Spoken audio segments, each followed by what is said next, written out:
Like, he was doing things that were just badass. That was one of the coolest moments of my life. I was really scared, but knowing that Dan had the gun, I did have the rifle, like, we would be okay.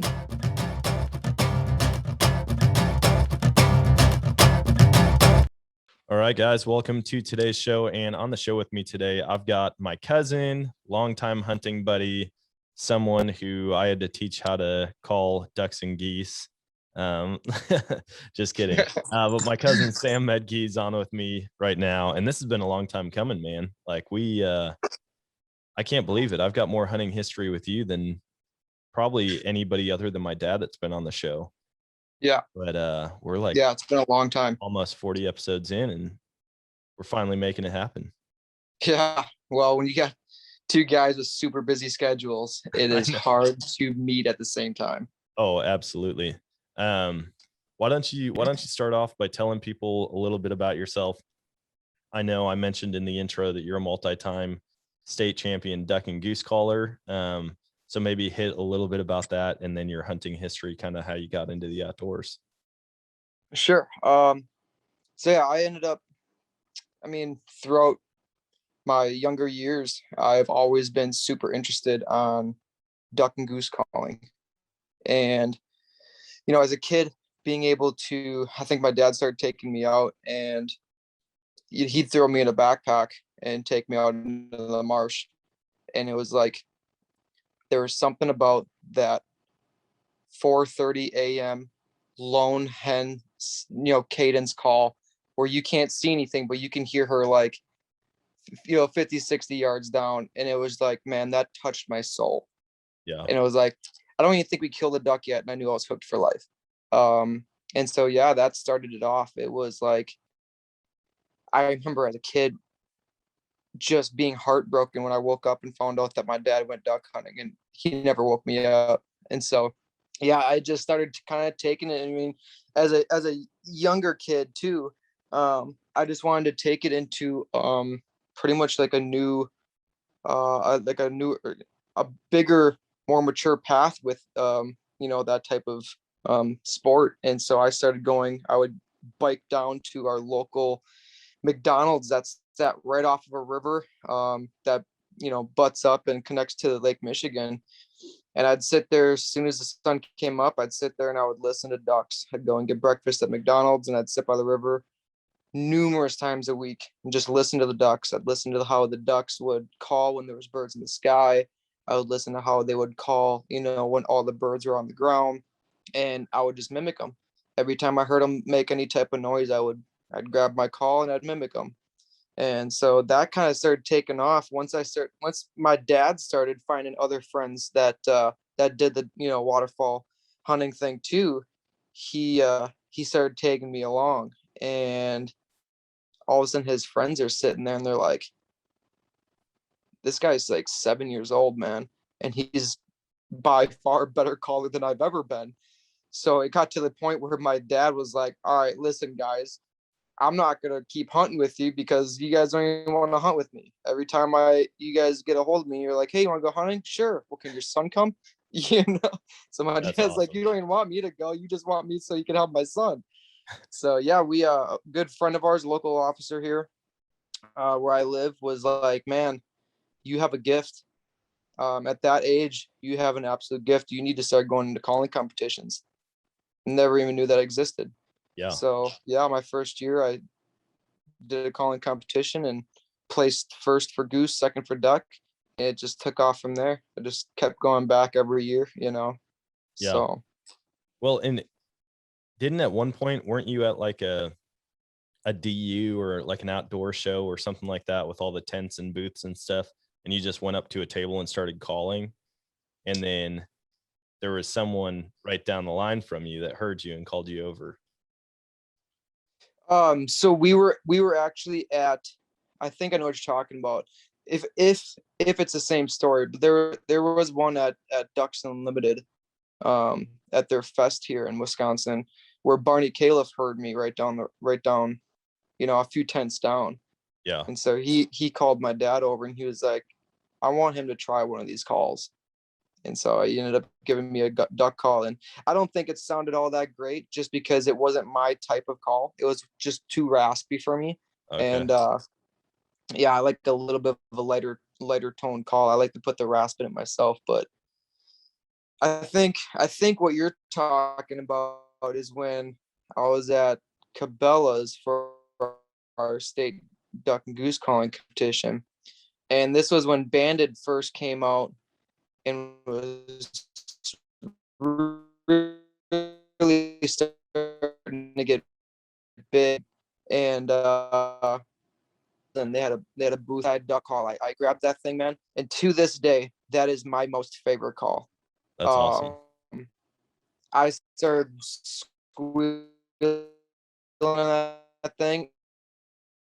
And that, I mean, I watched 20 grown around me. I mean, their eyes got in this call. I hear my name get called or my number get called for the competition, that it was my turn to be up on stage. So here I am. The guy just looked at me. I didn't even buy the thing. He goes, "Take it and go." And so I turned around, sprinted through the store, went out there, and one of the field staffs for Banded was right behind me. He went out there and he videotaped it, and I ended up taking first place with that call. That I walked up on stage and literally took it out of the box in the bag and started, screaming on it. And yeah, I ended up getting a pro staff off of that one. They were in contact with me in like less than 24 hours. That's So awesome. that was pretty sweet. Yeah. Yeah, that's really sweet. I remember like when I first started trying to duck and goose call, I was terrible. Your dad's like, "Oh man, here, just practice." And then my younger cousins just whooping the crap out of me on a duck call. And there were multiple times where you and I would be out hunting and you'd be like, "Hey dude, hey, just like cluck, just do a cluck." And then you'd Cluck be and like moan. screaming on it. And one specific time we were at the pond at my old place, and you were like, "Man, there's this landing sequence that I've really enjoyed doing, and it just mimics like a group of geese landing on the pond or landing in a field or wherever." And you're like, "Just watch this, man. I'm gonna hit this." And I remember we were looking around, there wasn't a bird in the sky, like we didn't see anything. And you're like, "Just watch this." And you hit it, and within 60 seconds we had geese locked up right over the pond. And I was like, "There's no way. Like, how is that possible?" Even the fact that there were geese close enough to hear that, you just like did this weird landing sequence, and all of a sudden these birds were cupped in our face. And I think someone called the shot a little bit too quick, and we only dropped one of them out of like 18 or something like that. And everyone's like, Probably, "Dude, yeah. what are you doing?" Like they were way too high still. But That might have been my dad jumping the gun.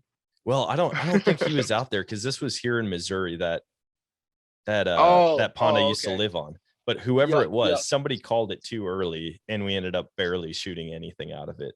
But Sure. it was still a ton of Oh, fun. you know what? I remember that. Yeah, I remember that. Yeah. because they And were that like locked up and sequence- dropping quick, and they were still like above the trees when Yeah. someone called it and everyone started shooting. And I'm like, "No, no, no."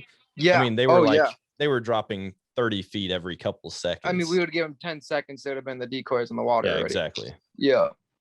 Yeah. And it's funny too, because that sequence, I came across that sequence by accident. I was out in the field one day with my dad and, a few other buddies, and we were goose hunting. And I don't know if I was just trying to go too crazy on the call or what. And I ended up almost like rolling a cluck into like another cluck, and it was like, whoa, what did I do? And I was like, okay. At that time, I had no idea what a double cluck was.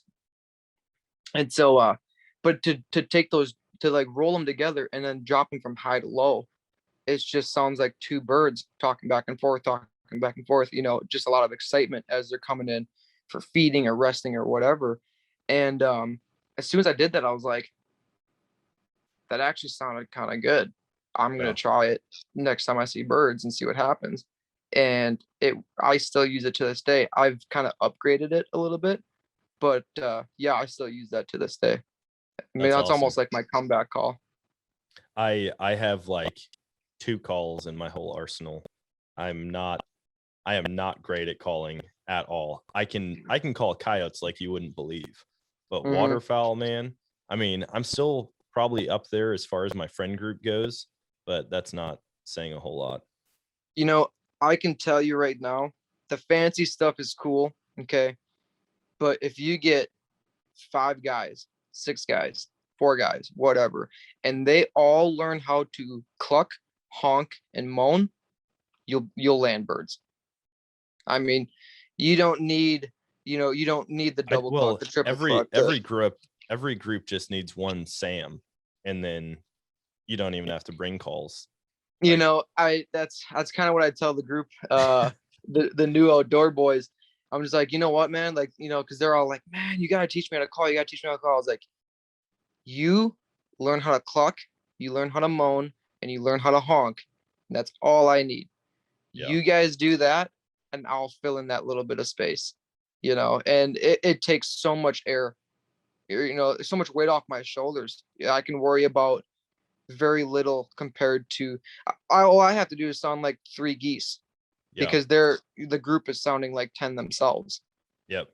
Versus me trying to sound like 10 myself. So now, as far as goose hunting goes, like, what's your strategy for calling birds? Is it a lot of noise, or because I know you guys are way up there on the northern part of the country, and so a lot of the birds that you're hitting are some birds that may not have been hit by anybody else in the US at that point in the year, Sure. So what does that look like for both geese and for ducks? It's a little easier, but it's a little easier just because we're so far north. In a lot of these birds that are coming from Canada, they're, especially in the early season, they're young and they're dumb. They, except for the older birds, I mean, these birds really haven't seen too many spreads. And a lot of the times, like, there are some very good callers out there. There are so many good callers out there with names that we have never even heard of. But it's the amount of good callers there are compared to the amount of hunters there are, it's not even a comparison. Yeah. So, I mean, to really get and find somebody that knows what they're doing on a call and knows how to, make the pitch and the tone sound right, those geese are all sitting there like, oh, wait a minute. And that's why you use different sounds too. That landing call is one of my favorite ones. Nobody really uses that. Everybody's too worried on the comeback call, or some people growl too much. And so it's just, you want to be unique. You want to be different from the next guy's spread. Yeah. Early season's a little different. Birds are very unpredictable. They're very young. They kind of just, you can have birds in a field, same field for 3 weeks, and they could be in a field for 4 hours and be 5 miles down the road the next day. It's so hard to pinpoint them. Yeah. Late season, migrator season, it's a little different. It's a little easier to be able to follow them. 9 times out of 10, they're going to be in a field for a little bit longer. They kind of have that same little path that they use. They go to the roost and they have a certain area that they're going to feed in, and once a new field is cut that's, nearby, especially if you can catch a brand new cut cornfield or something in between their roost and their landing, or their feeding field, man, it is like, you hunt that field. Even if the birds aren't in it, hunt that field, because it's a brand new field. You put out a spread, and as soon as they fly over, they're gonna be like, oh man, we're moving. We're not supposed to be going to that field anymore. We're supposed to be going to this one. And I would say we probably kill more birds on traffic hunts than we do on X's. That's cool. I know just about every time that you and I talk throughout the week, you're like out scouting. If you're not on a break from work, like when I talk to you, you're out scouting birds, and you're like, dude, I just found a field with 500 birds in it, or I just glassed up 3 different bands on this one field, or whatever. And I noticed as the years went, the more you scouted, the more birds you guys were taking every year. And I don't talk to anybody who scouts as much as you do. It sounds like you're just out all the time, and obviously that directly correlates with your success. Yep. Oh, absolutely. that is the start of everything. Yeah. Scouting is probably just as, if not more important than anything else you do. Yeah. I mean, anybody can go take decoys and set up in a field, you know, but to be able to figure out your main priority is to know where they're roosting. You go and you sit, you know, somewhere close by to that roost early in the morning before they get up off of it. And then you follow them straight to the field they're going, and bam. I mean, more than likely, you're going to find them in that same exact field, either that evening or that next morning. Well, You know, a lot of the times, go ahead. You used to go to the X all the time. I remember you would Yep. tell me about that. You're like, listen, when you see birds, you have to drop a pin like right where they landed, because if you're 50 yards off, you know, you might not get into them. But now Good. it sounds like you're having more luck on the traffic fields than Yeah. the So when X's. it comes to early season like this, birds tend to shy away from each other. You know, they're still in their family groups. They're still a little territorial over their goslings. And so they're just kind of sticking to themselves. They don't really want anything to do with too many other people, or geese, I should say. So yeah, when it comes to early season, we do the best we can to get on that X. If we can't get on the X, we're gonna be right next to it as close as we can.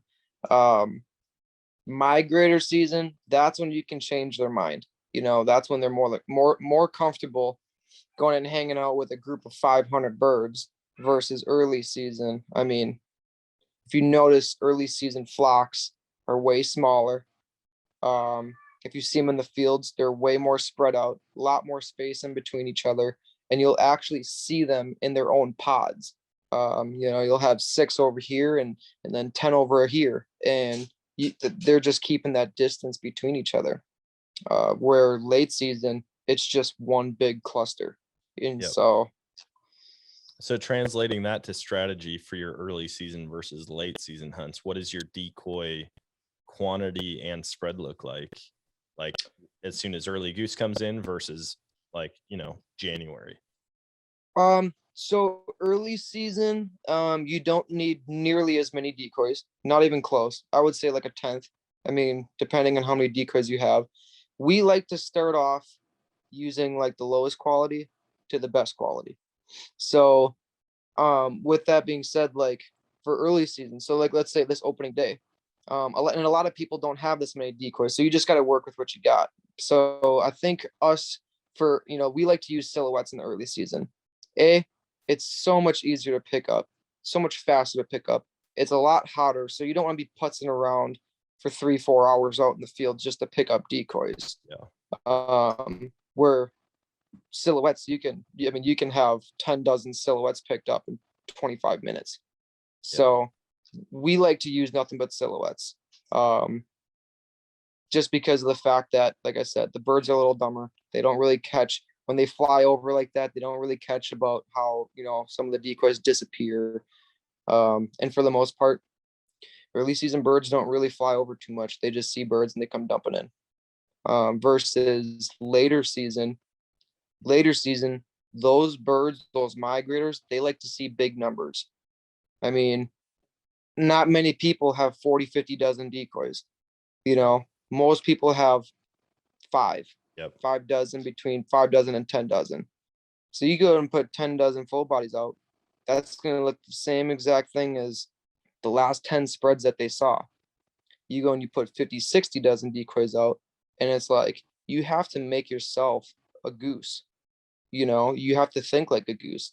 And the more scouting you do, the more flocks of geese you'll see in fields and how they sit, and the difference of how they sit between early season and later season.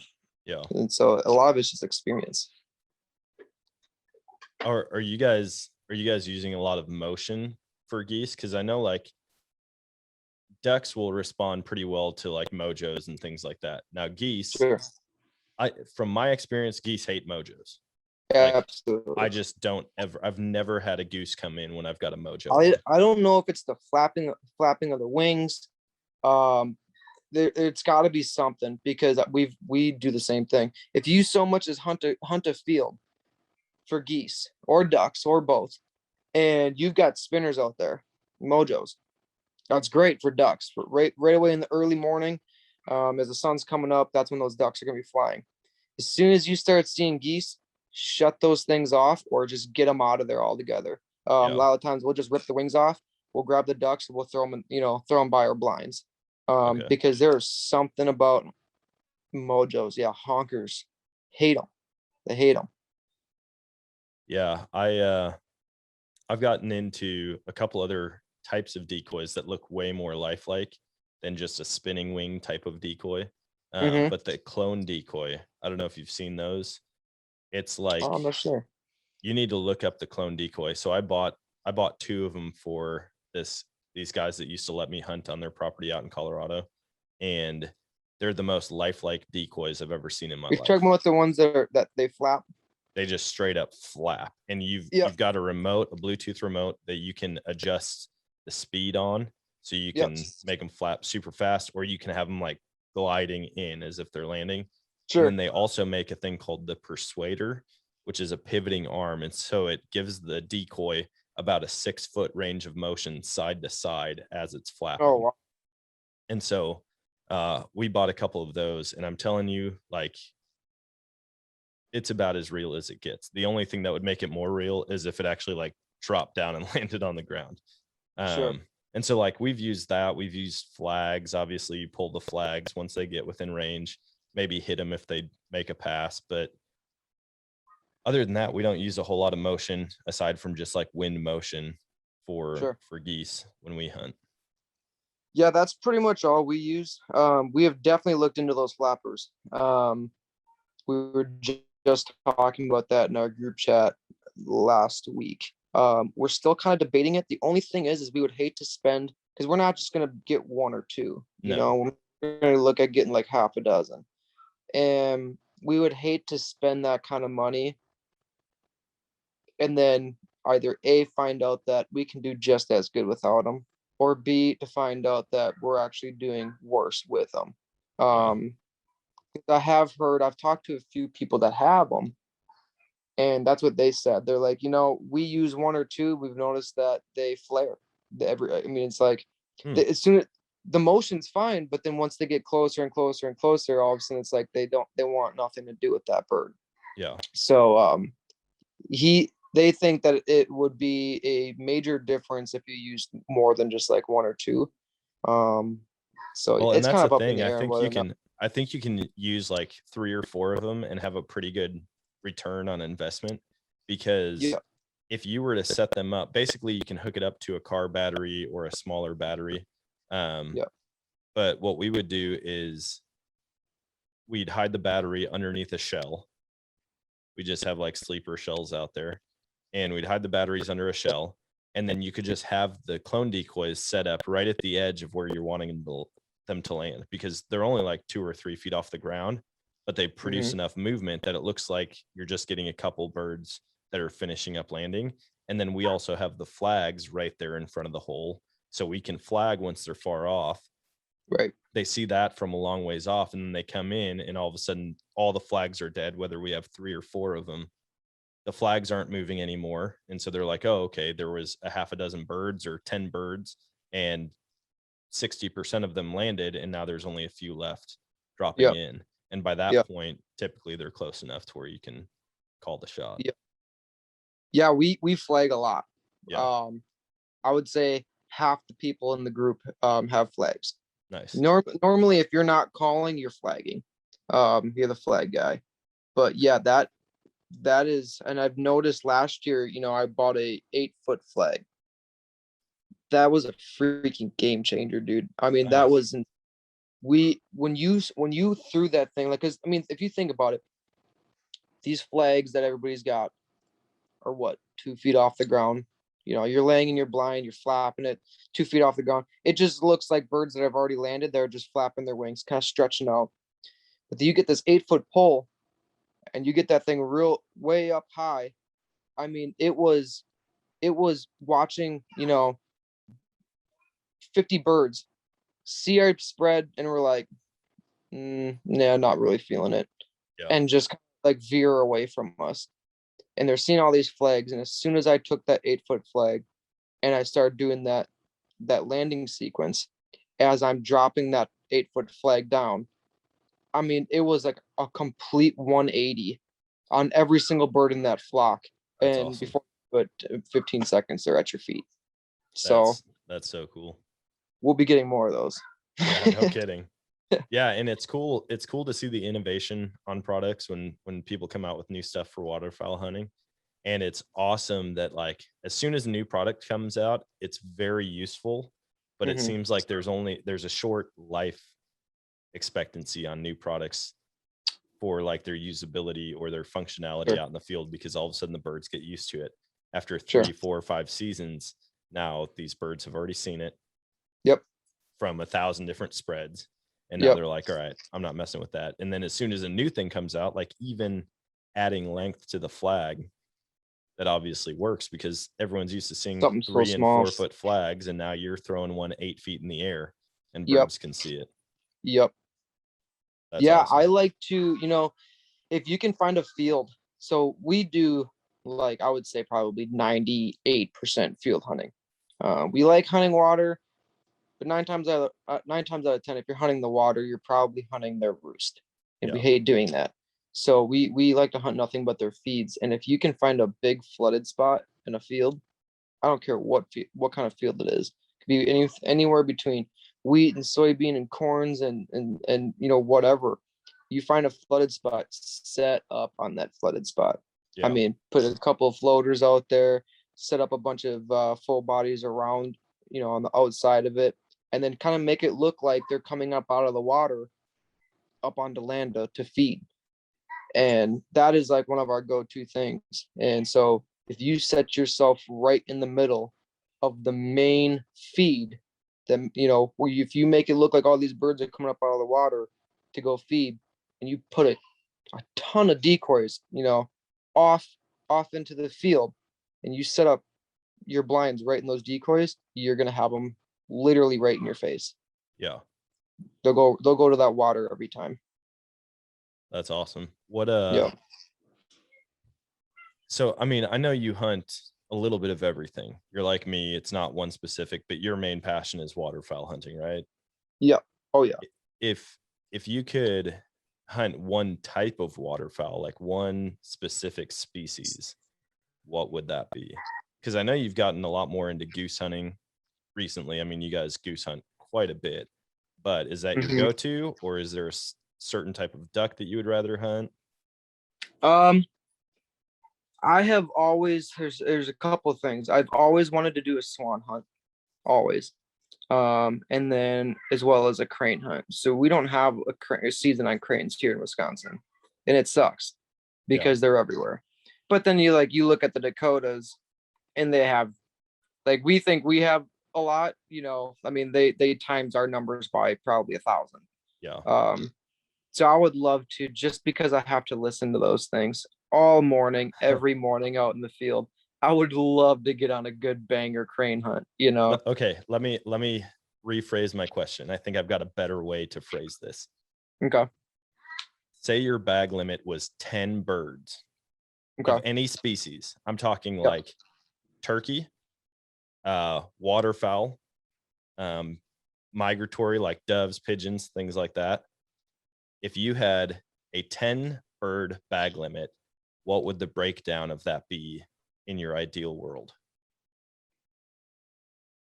Honestly, honkers, man. Straight Canada geese. Like all 10? All 10. I'm saying you can like mix in, like you could shoot 1 turkey, 8 honkers, and a crane. I love so much hunting. So much hunting. Okay.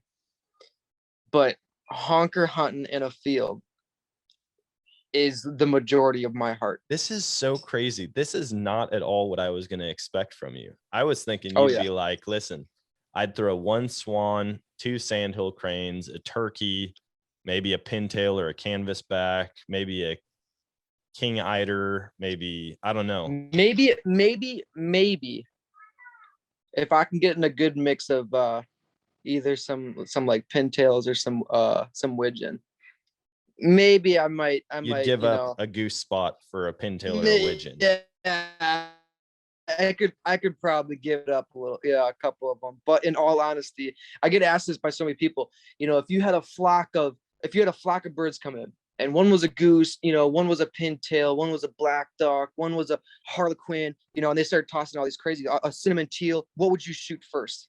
Cinnamon teal. Honker, man. Honker. I'm sorry. Honker. I mean, like, I've never shot a cinnamon teal, so I would absolutely love to have one on the wall. So I mean, I guess in all reality, yeah, I guess I'd probably go for the cinnamon just to have it. Well, but once see, I have that's it, the thing, man. I I'm just going feel right like back to that's not honkers. that. I just feel like if I was hunting with you, I'd have to call BS on that, because if we were sitting there and hunting together and all of a sudden we had 20 geese come in, right? 20 geese. And we had like a brant or a speck or a snow goose in the mix, and it was just like one by itself. I feel like you'd be calling like, shoot the snow, or, you know, take. Oh yeah, for sure. Yeah. Oh yeah, no, absolutely. So yeah, we've had a couple times where this last season, you know, where we either had a snow goose in the flock, or actually we've seen a crazy amount of specks this last year, which we don't ever see here. And oh, absolutely, if that comes in, oh, that's the first thing I'm screaming: shoot that speck, kill that speck. So that's kill what that I'm saying. snow. Not like. But I'm not going to, because I know that 8 other guys are about to go for that one bird, and I'm going to launch my 3 shells at 3 other birds. So in a it's just different straight part up of the flock, numbers so that wise. I You know don't. if that one's banded, it's mine. So you're doing it numbers wise. You know that everyone else is going for that bird. Yeah. And now if just a greater Canada drops, you know that's yours, and you're not having to draw a straw for it. Right. Exactly. Okay. I guess I could see that, because like I So was you put in got, that you also got to position. understand though, you know, like the guys that I hunt with, like, yeah, they've gone on some trips down south. They've done some like guided hunts and stuff, but I used to be a guide myself. So I traveled the country and I hunted for a living. And so I got to experience what it's like to be under multiple tornadoes, you know, what it's like to shoot 16 rounds into a tornado of snows and blues, to be set up with, you know, in a pit blind and shoot, you know, a 6-man limit of specs. I've been there, and I was able to do that already. It's awesome. Don't get me wrong. I'll shoot anything that comes in, but honkers are my favorite. I can work them the way I want to. You know, I mean, I'm not a professional by far, not even close. You know, I hear guys calling all the time, and I'm like, gosh, I wish I could sound like that. But for the most part, I can read a goose well enough to know what I need to do and when I need to do it. Yeah. And depending on what their reaction is, I mean, if they still, you know, if they don't show any interest after I do one last thing, okay, yeah, they're just not happening. There's times where there's nothing you can do. They've already made up their mind. There's nothing you can do. Yeah. And then there's times where it's like, man, there's times where you can't do anything to keep them from landing in your field. Absolutely. Those are There's the so best. many times where I don't even call. Those are the best, but the least rewarding at the same time. Like we had one bird come in, and we had dudes out of the blind, like picking up birds, right? And this was like a once in a life, probably not once in a lifetime. I'm sure it'll happen to me again at some point.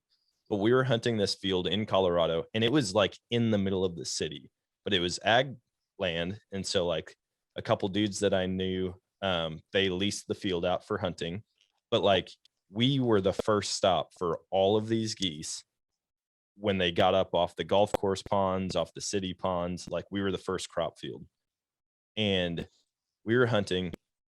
And there's times where like you're walking around out in the field, you even are picking up decoys with your trucks right there, and there's geese just cupped and like, no, this is my field. I want to come and land here. And like we would be fully limited out. And it's like you could almost put a net, like a fishing net, on the end of a 10-foot pole and just be catching these geese out of the air. Yep. We had one time though, we're sitting in the blind. We had a couple guys out. They were picking up they were picking up geese. We just had a volley, took several birds out. And all of a sudden I just yell out to everybody. I'm like, hey, we got one at like 10 o'clock. It's coming towards us. It had just dropped over like this tiny little strip of trees, and it was like 15 feet off the ground. It didn't flap from the time that I saw it to the time that it hit the ground. It never flapped a single time. It was just gliding in the whole way. And it gets about 70 yards out and never even puts down the landing gear, just hits the ground and tucks and rolls. And I'm like, what in the world? We saw this thing coming from like a quarter mile away. And we never called, we never like flagged, we never did anything. And it just sailed in, hits belly first on the ground, and then just tumbles. And we're all like,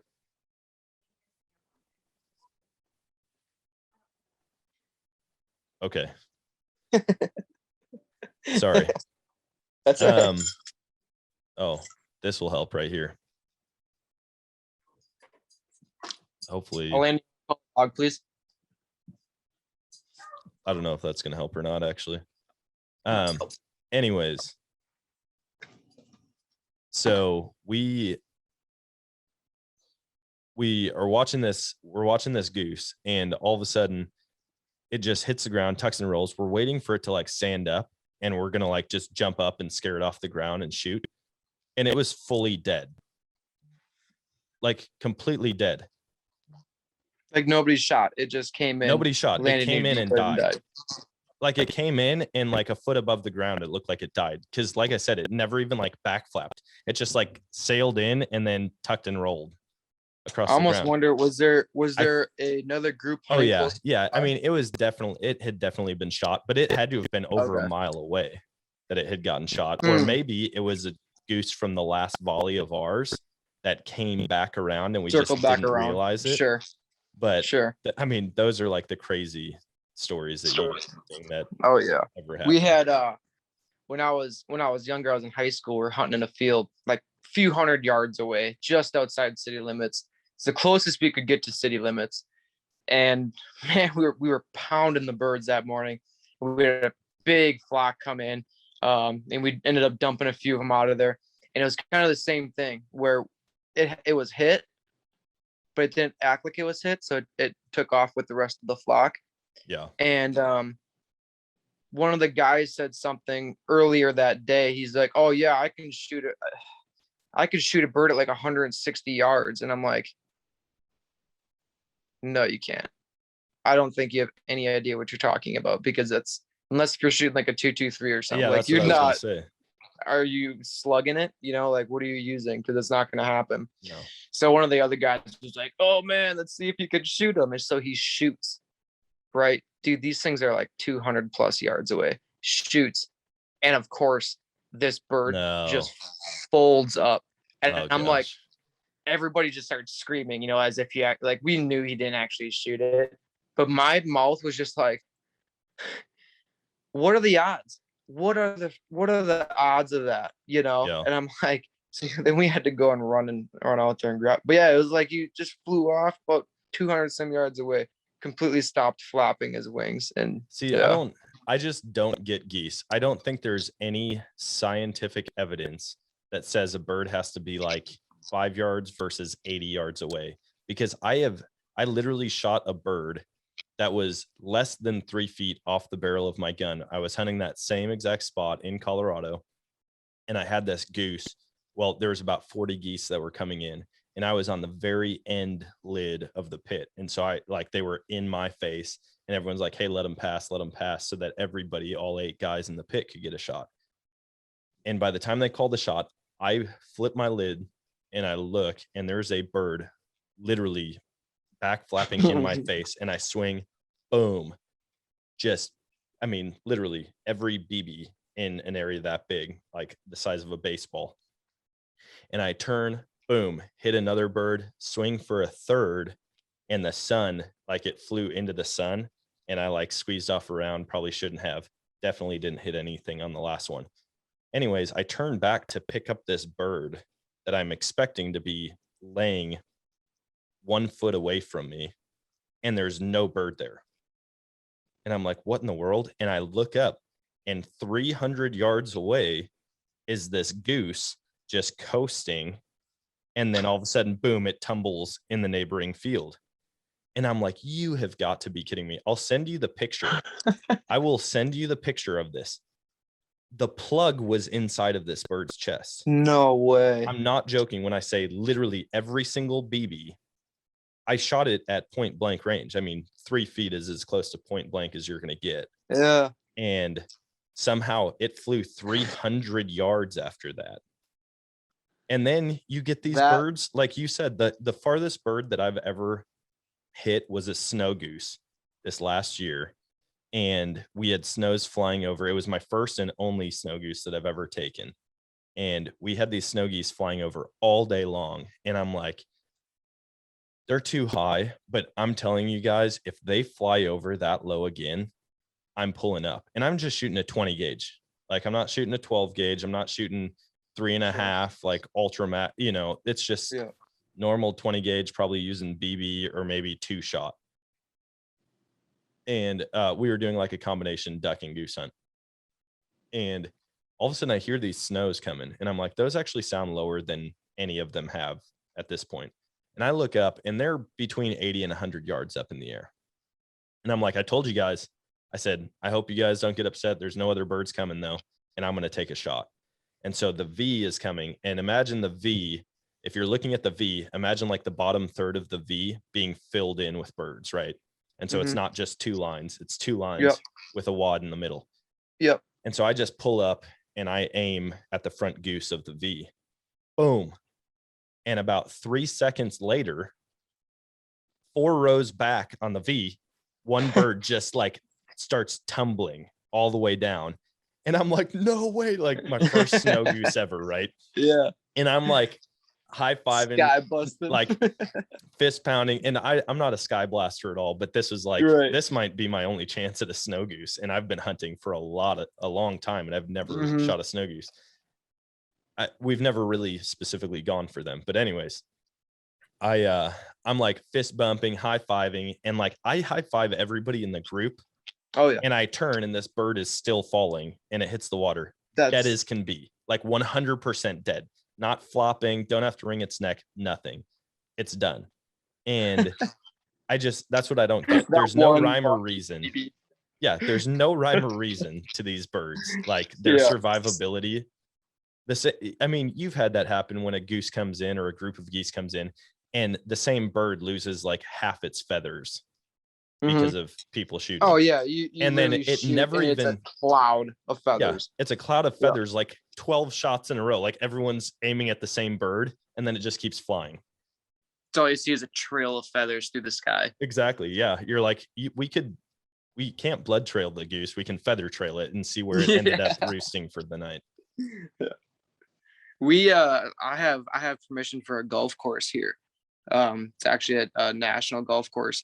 And there's tons and tons of geese on it.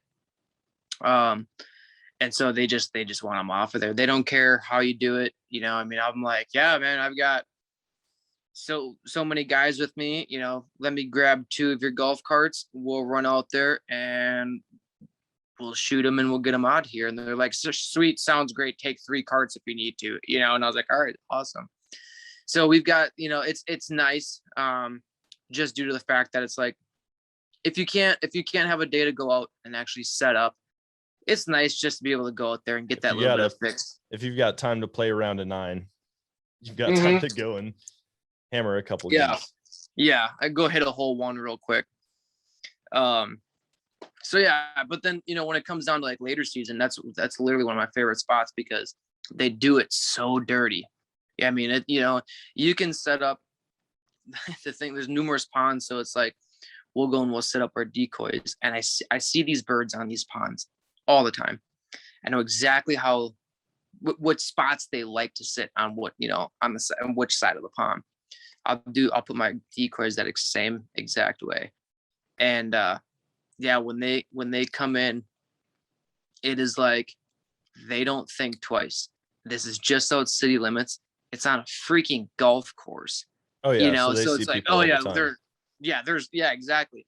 And when I first started doing this, you know, I was like, oh, we would wear camo, and we realized that when we would wear camo and be riding around the golf carts, it would spook them.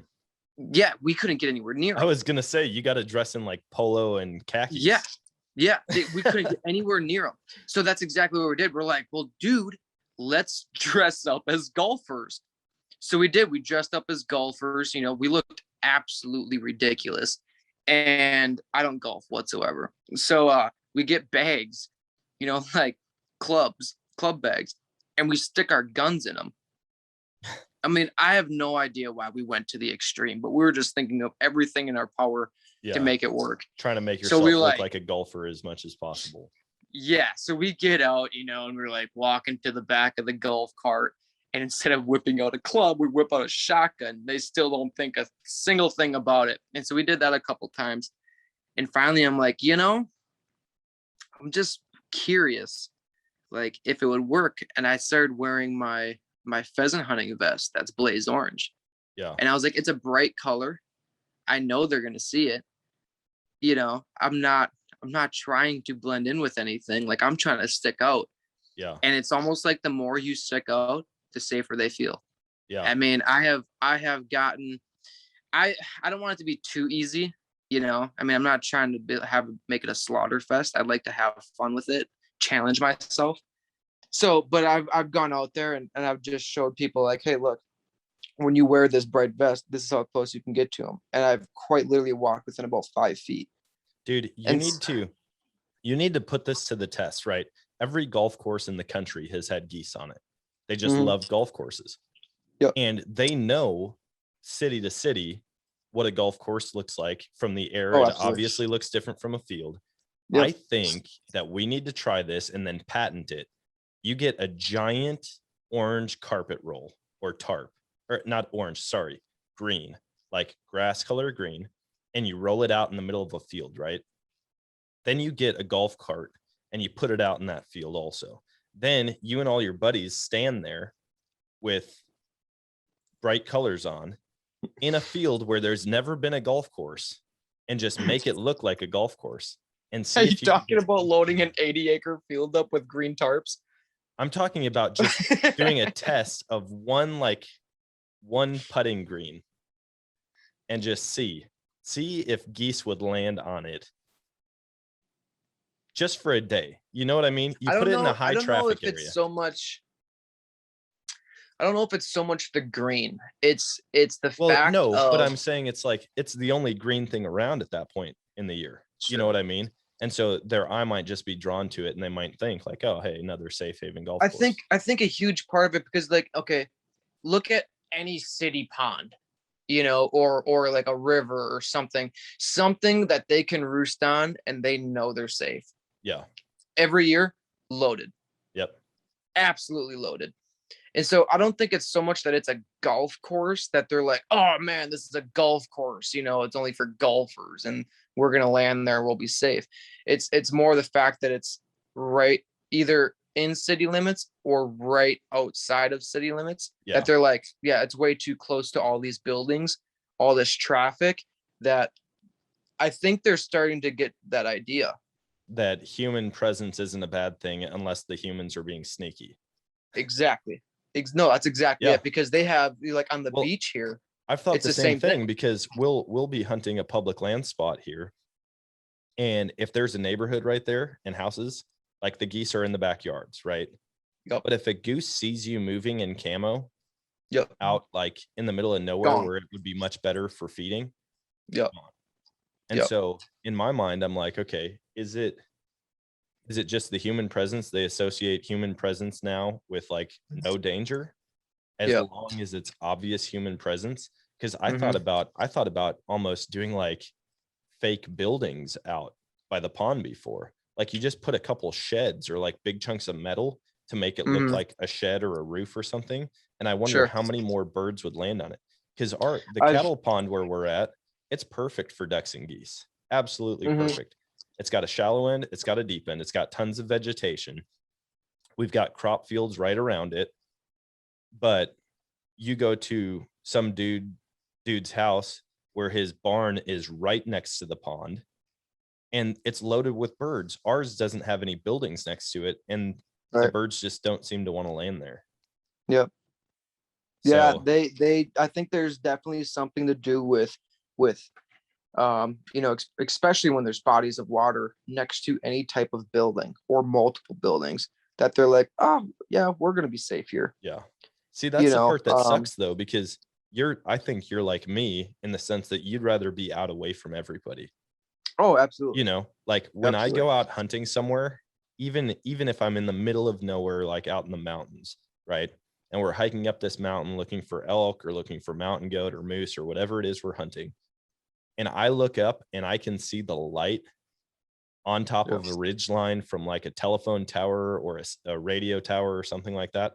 I'm like, man, I just wish I didn't see any sign of human life. And so it's like, I wouldn't want to hunt maybe once or twice, but I wouldn't want to hunt right next to a bunch of buildings. Right. You know, Right. I'd rather be in a field where I don't see vehicles. I don't There's hear more cars. work. It's way more rewarding. Yeah. It wasn't the fact that, or you just woke up one morning and looked out your back window at the local neighbor pond and, you know, saw all these birds sitting on it. And then you just went over and shot them. You put the work and the time and the effort into going out and finding all these birds. You know, and a lot of the times these guide services, they put a ton of work. I mean, they're making their own landscape. They're making their own crops.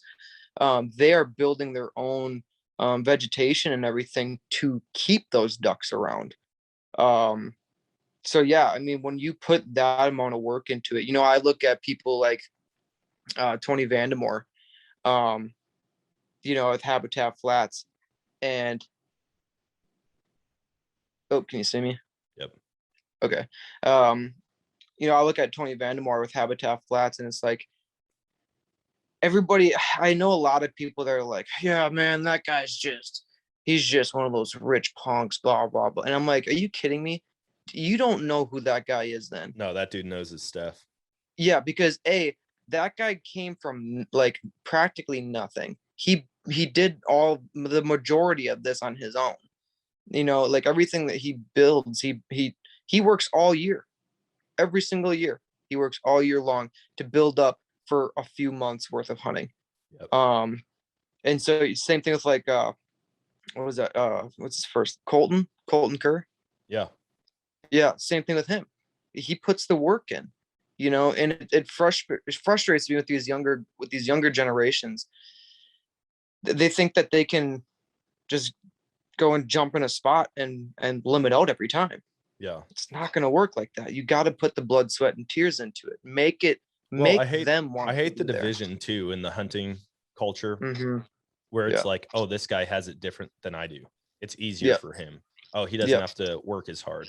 Or like, oh, I could kill that size deer every year or this many birds every year if I had what he has. And it's like, big bucks don't come easy to anybody unless you're running a deer farm. Like, they don't come easy to anybody. Waterfowl, nobody just goes out and it's like, oh man, I didn't have to do anything. I just walk out my back door and shoot my limit. Like, you just might not see the work that they've been doing all year long, and so you think exactly like, oh, they just drop in.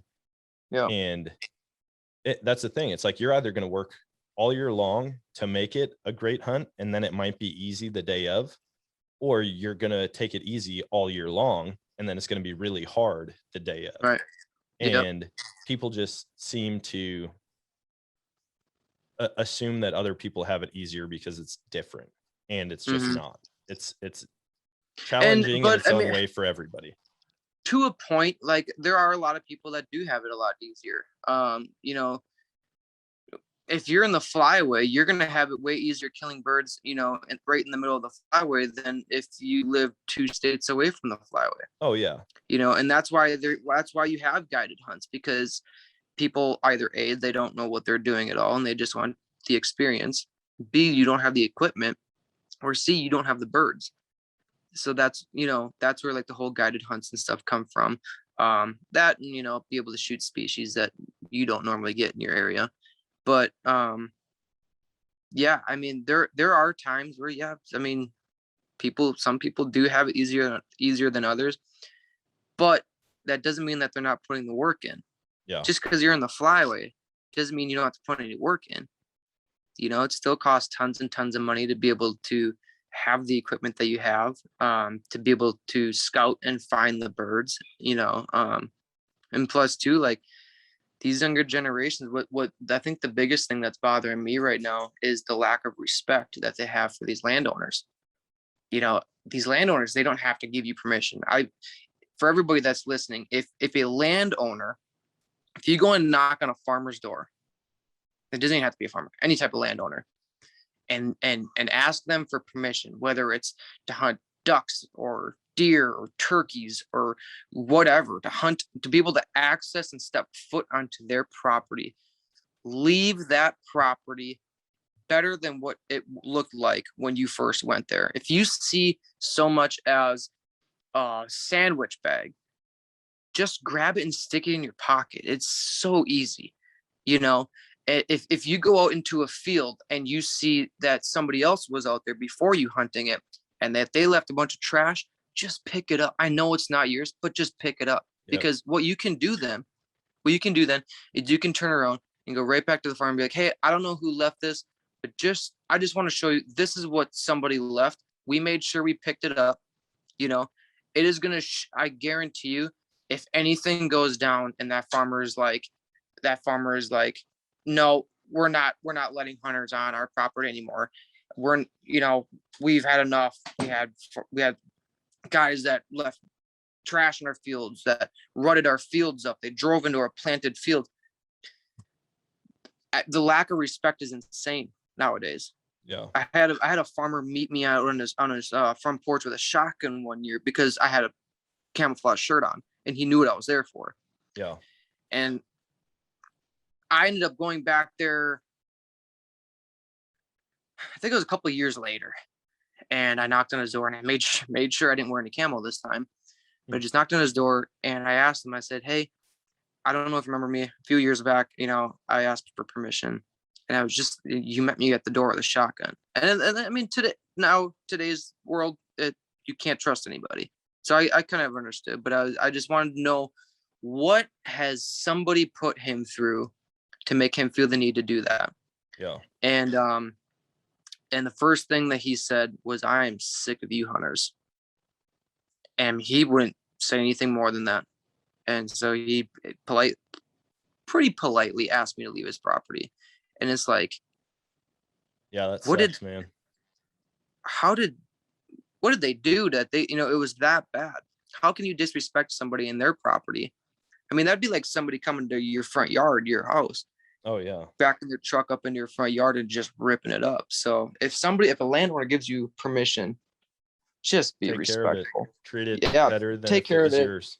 Exactly. That's right. Treat it like your opportunity to come hunt it, even one more day, rides on it every time, which it probably and does. Be grateful. If you harvest anything on their property, be grateful.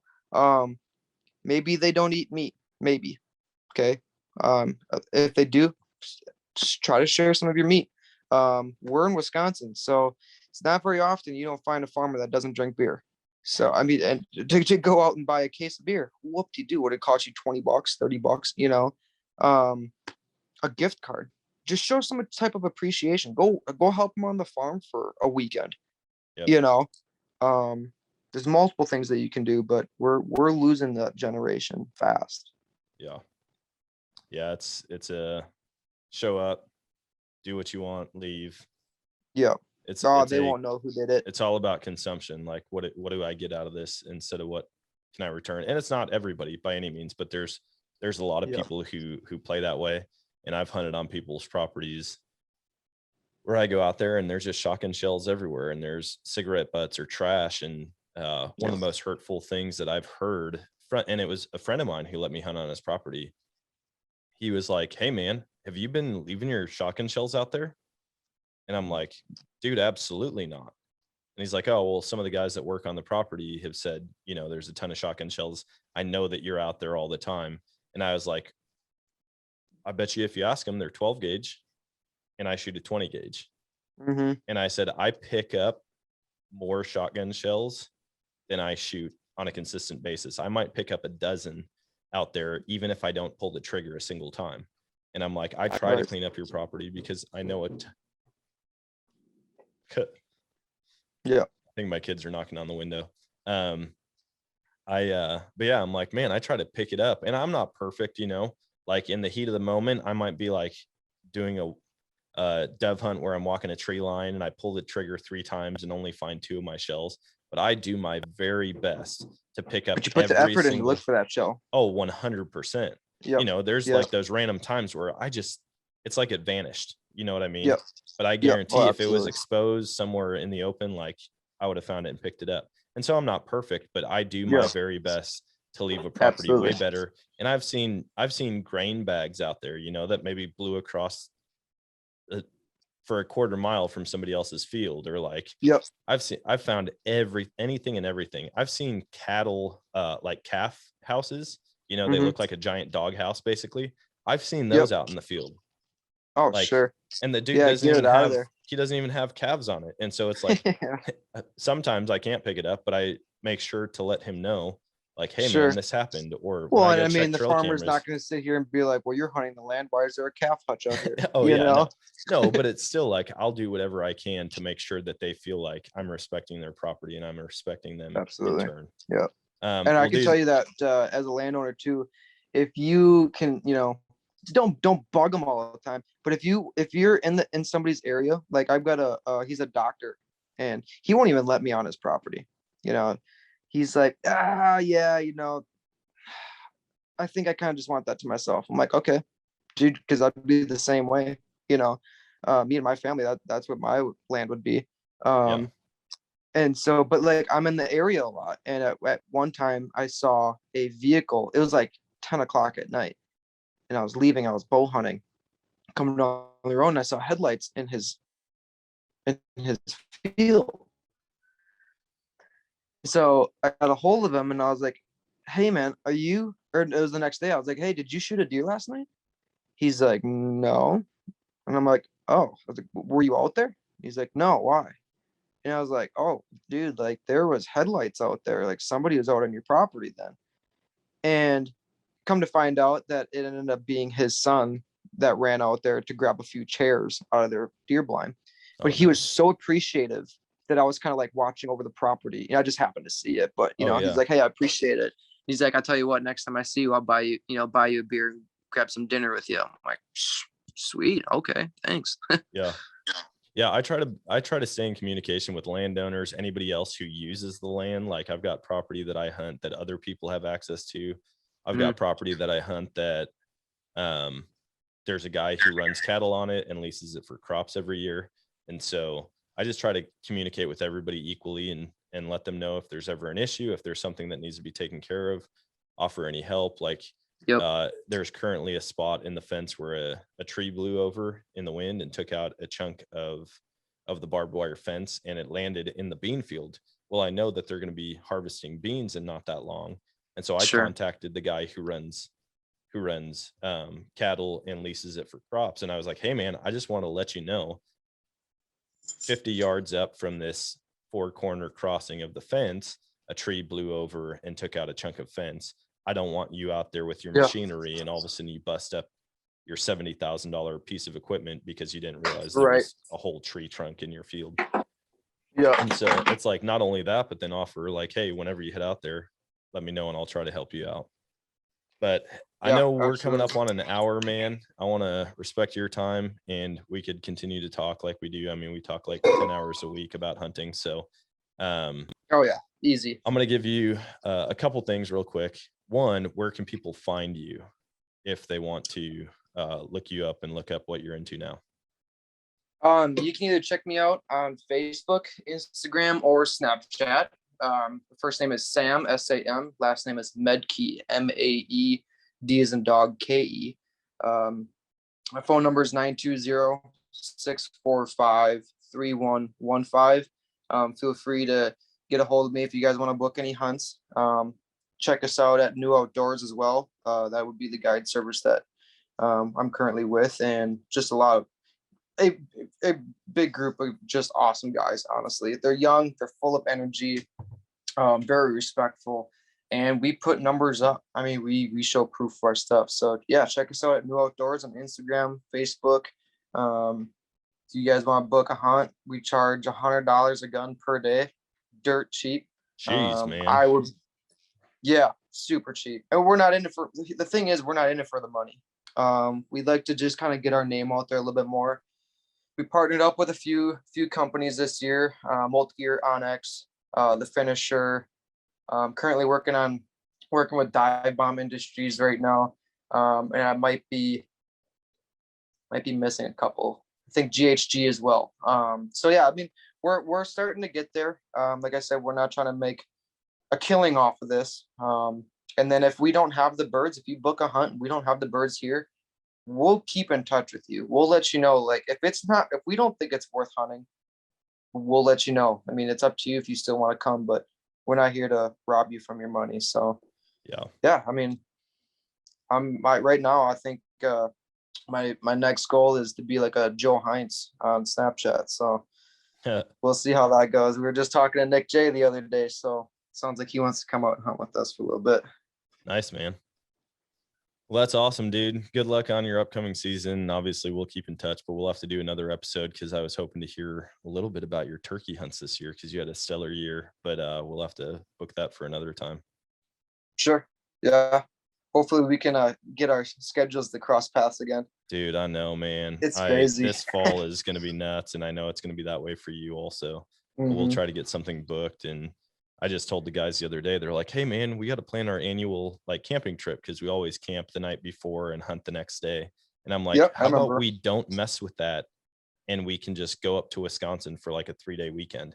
Like I've been trying to get you guys to do for a dozen years. I'm telling you. And they're just like, Wisconsin non-resident license is so cheap. I know. Well, I looked at it and I go, guys, food, travel, housing, and hunting all in. We could all go up there for 3 days and spend less than $160 for 3 days. And I'm like, you are guaranteed to shoot more birds than we do here.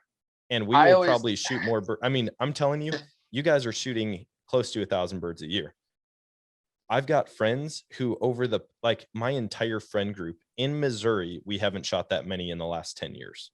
Like you can add all of us up, like my core hunting buddies, we haven't shot that many birds combined in 10 years. And I'm like, we could go and have a killer weekend that we'll talk about forever. And instead of like booking a hunt here and, you know, maybe the bird numbers aren't there or just traveling somewhere, although it's still fun. I'm like, wouldn't it be more fun if we went and actually had success somewhere? Yeah, right. Yeah, I would say, I always tell people, you know, don't just book one day because we're guides, not gods. You know, we can't force the birds, and a lot of times they switch up whenever they want. So if we can't get you on birds one day, more than likely we're going to be able to get you on birds the next day, you know. So I always say, you know, at least just book 2 days at least. You know, it would make, and who knows? I mean, worst comes to happen is you end up having 2 banger hunts both days. So yeah, we're looking forward to a lot of big things, a lot of big changes this year. And you know, we're trying to make a name for ourselves in this hunting industry, and it's surprisingly skyrocketing. I mean, it's shooting fast. Awesome, when man. you've got the owner of Maedke that's sitting there telling you, oh yeah, we've been following you guys for the last year, you know, it's like, that's awesome. That's great news because we're doing a good job then, you know. Yeah, that's super cool.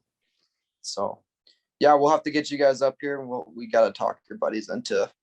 I know. I mean, they gotta take a leap of faith into me here pretty soon. Oh, it drives me crazy, dude. Let I'm me like, guys, take if her you want a over. killer hunt, you keep wasting your time going these other places.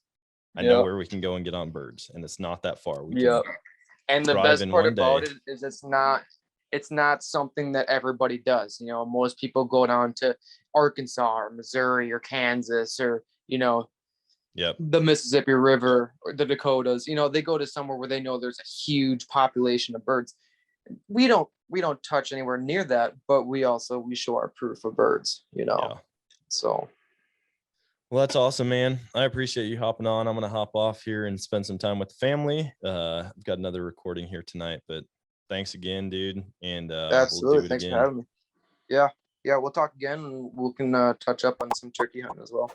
Sounds good, man. We'll see you. All right, buddy. Yep. Have a good one.